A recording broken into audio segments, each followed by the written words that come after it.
A day in my life sa Brisbane City for biometrics para sa aking UK visa. 1:30 PM yung biometrics appointment ko sa city at dahil sa city yon magti-tren ako. Ayoko kasi mag-drive doon bukod sa di ako komportable, ang hirap pa ng parking.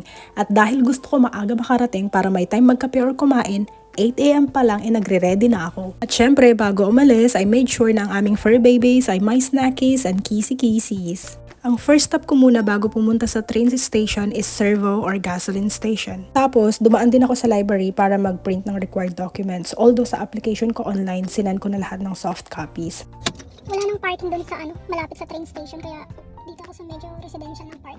Although walking distance lang naman siya sa train station. Eksaktong 10 AM nung makarating ako sa train station, agad din naman akong nakasakay. Usually, ganito yung oras, walang masyadong pasahero. At na-mention ko ba pala, the night before lang namin binook yung application and then biometrics, swerte may schedule kinabukasan. Central Station, mind the gap. Pagkatapos ng isang oras, nakarating ako sa Central Station. Ito yung station pinakamalapit sa VFS Global Office kung nasa yung appointment ko. 10 minutes away lang. At dahil di ko kabisado yung place, gusto ko muna puntahan yung building bago ako maghanap ng kakainan. Nung na-confirm ko na kung nasan yung office, naghanap na din ako ng kakainan kasi gutom na ako. Dito ako bumagsak sa Vietnamese restaurant less than 10 minutes away sa building. Umorder ako ng lemongrass chicken with rice at kape. Ang sarap kumain at humigop ng kape nang hindi nagmamadali.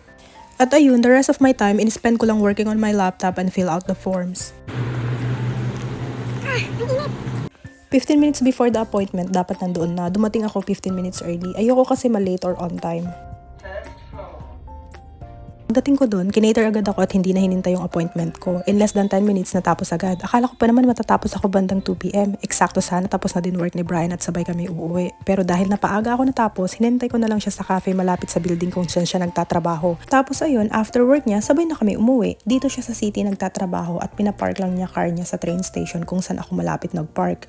Usually, ganun naman ginagawa ng mga tao dito na ang workplace sa city para makatipid sa fuel at parking fee. Bumili pala siya ng coffee parfait tsaka sandwich kasi nagutom daw siya. Saglit lang yung waiting time namin and food and drinks naman allowed inside. Express din pala yung tong sinakyan namin. Hinabol talaga namin tong trip na to kasi ayaw ni Brian huminto ever station. Nakatulog nga ako at hindi ko naman alam, binidyohan pala ako. Ganitong oras pala peak hours pero may mauupuan pa din naman at hindi siksikan. At ayun, drain off lang niya ako kung saan ako nagpark at nag-drive na kami pa uwi ng bahay. At 11 working days after ng biometrics, na-receive namin yung visa grant. Yay!